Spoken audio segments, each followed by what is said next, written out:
নমস্কার, কলকাতা টিভি ডিজিটালে সকলকে স্বাগত। আপনাদের সাথে রয়েছে আমি অরিত্র।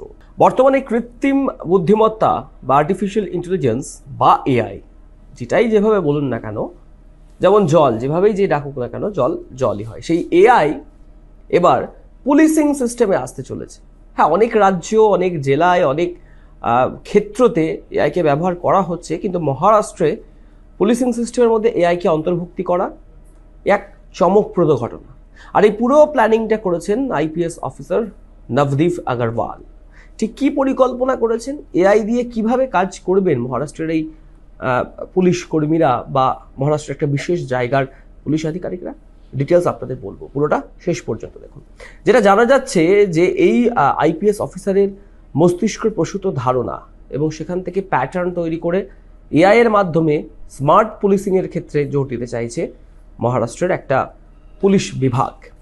যেটা জানা যাচ্ছে যে প্রত্যেক দিন প্রত্যেকটি পুলিশ স্টেশন বা যে কোনো আউটপোস্ট বা এসপি অফিস যেখানেই হোক পুলিশিংয়ের ক্ষেত্রে, সেখানে দাঁড়িয়ে বিভিন্ন ক্রাইমকে রেকর্ড করা হয়, অপরাধের রেকর্ড থাকে, যার মধ্যে চুরি, হামলা বা সম্পত্তি সংক্রান্ত কোনো বিবাদ, প্রত্যেকটি ক্রাইমের রেকর্ড থাকে এবং প্রতিটি সময় অবস্থান এবং সেটা কি পরিমাণ ক্রাইম হয়েছে, মানে কি পরিমাণ ক্ষতি হয়েছে বা কোনো রকম আইন শৃঙ্খলার পরিস্থিতির অবনতি হয়েছে না, সেই বিষয়গুলিকে ট্যাগ করা হয় ওই ক্রাইম রেকর্ডের সাথে।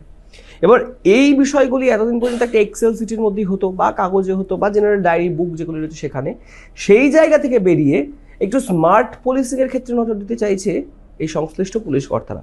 যেটা জানা যাচ্ছে যে এই যে সিস্টেম, সেই সিস্টেমটি অপরাধমূলক আচরণের ধরন, অর্থাৎ কি টাইপ অফ ক্রাইম সেগুলি শিখে কোন ধরনের অপরাধ কোথায় কোথায় পুনরাবৃত্তি হওয়ার সম্ভাবনা রয়েছে সেই বিষয়গুলি সঠিকভাবে গণনা করবে। যেমন ধরুন আমি একটা উদাহরণ দিয়ে আপনাদেরকে বলি, যে যদি এই যে সিস্টেম, সেই সিস্টেমটা দেখে যে বেশিরভাগ যানবাহন চুরি, অর্থাৎ চুরি করা হচ্ছে যানবাহন, মোটরসাইকেল বা মোটর বাইক যাই হোক, সেই চুরির ঘটনা ঘটছে রাত 8টা থেকে মধ্যরাত্রি পর্যন্ত কোনো একটি বাস স্ট্যান্ডের কাছে, সেই বিষয়টিকে ট্যাগ করে এই বিষয়টা হাইলাইট করবে এই সিস্টেম।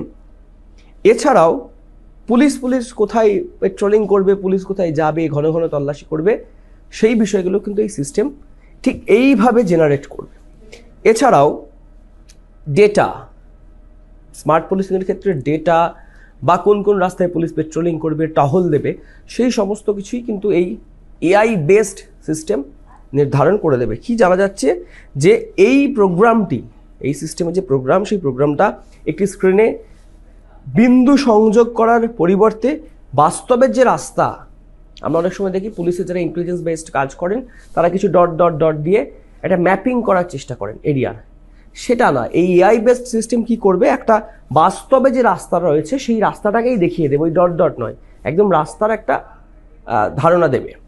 একই সাথে রুট অপটিমাইজেশন লজিক, সেটা ব্যবহার করে কোন কোন রাস্তা দিয়ে পুলিশের টহলদারি করা উচিত সেই ধরনের একটি ডেটাবেস, একটি চার্ট, একটি তালিকাও তৈরি করে দেবে। এবং যে সমস্ত জায়গাগুলিতে বিপদের আশঙ্কা রয়েছে, law and order situation violate হওয়ার আশঙ্কা রয়েছে, সেই সমস্ত পাড়া, রাস্তা ইত্যাদি অফিসারদেরকে, যারা পুলিশ অফিসার থাকবেন তাদেরকে ব্লু টিক দিয়ে দেখিয়ে দেবেন বা নির্ধারণ করে দেবেন। অনেকটা উন্নত হয়ে যাবে পুলিশিং সিস্টেম। এছাড়াও সিসিটিভি ক্যামেরা, সেখানকার ফুটেজকে রেকটিফাই করা, এক্সট্র্যাক্ট করার কাজেও কিন্তু এই এআই বেস সিস্টেম যথেষ্ট উপকার করবে। এবং উল্লেখযোগ্যভাবে এই স্মার্ট প্রহরী বলে যেটা এআই বেস সিস্টেম মহারাষ্ট্র পুলিশের এই আইপিএস, তার মস্তিষ্ক প্রসূত ভাবনা, সেটার মাধ্যমে বিভিন্ন সময় অপরাধের ধরন, মডেল ইত্যাদি বিশ্লেষণ করতে পারবে।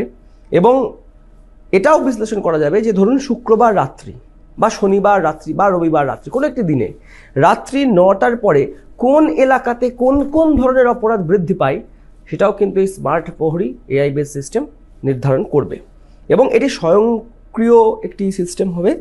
এছাড়াও যেটা বলছে তাদের যে মডেল বা যে সিস্টেম, যে কোনো জায়গাতে এই সিস্টেমকে বসে অ্যাক্সেস করা যাবে, জানা যাবে, দেখা যাবে। এবং স্মার্ট প্রহরী স্থান বিশ্লেষণ করবে, প্লেস দেখবে, কিন্তু কোনো মানুষকে নয়, এবং কোনো ব্যক্তিগত শনাক্তকারীকেও কিন্তু এই এআই সিস্টেম শনাক্ত করবে না। একটি সার্ভার থাকবে, এনক্রিপ্ট সার্ভারে সমস্ত ডেটা সেখানে ঢুকবে এবং আরও বেশ কিছু বিষয় রয়েছে যে এই স্মার্ট প্রহরী যে অ্যাপ বেসড বা এআই বেসড সিস্টেম থাকছে তাতে সিসিটিএনএস এবং সিসিটিভি নেটওয়ার্ক থেকে রিয়েল টাইম ডেটা পাওয়া যাবে। অর্থাৎ একটা অপরাধ ঘটলে তার রিয়েল টাইম যে ডেটা, সেই রিয়েল টাইম ডেটা পাওয়া যাবে। নির্দিষ্ট অঞ্চলে ধরুন কোনো একটি এলাকাতে অপরাধ বাড়ছে বা ঝুঁকি বাড়ছে বা সেখানে হাই অ্যালার্টের প্রয়োজন রয়েছে, সেই সময় অটোমেটিক্যালি অ্যালার্ট হবে সেই এরিয়াতে থাকা পুলিশ কর্মীরা বা হেডকোয়ার্টারের পুলিশরা। লাইভ রুট ট্র্যাকিংয়ের জন্য জিপিএস ইন্টিগ্রেশনে জোর দেওয়া হবে এই এআই বেস সিস্টেম স্মার্ট প্রহরী থেকে। এছাড়াও বিভিন্ন অপরাধ যেমন ড্রোনের মাধ্যমে অপরাধ শনাক্ত করা, এই ধরনের বিষয়গুলিকে এই এআই বেস সিস্টেম স্মার্ট প্রহরী সহজেই কাজ করে দেবে। এবং মহারাষ্ট্রের এই আইপিএস নবদীপ আগরওয়াল তিনি কিন্তু গোটা বিষয়টি সুন্দরভাবে প্ল্যান করেছেন এবং সেটি নিয়ে কাজও সম্ভবত শুরু হয়ে গিয়েছে মহারাষ্ট্রের একটি বিশেষ এলাকাতে। এরকম আরও খবর দেখতে চোখ রাখুন কলকাতা টিভি ডিজিটালে।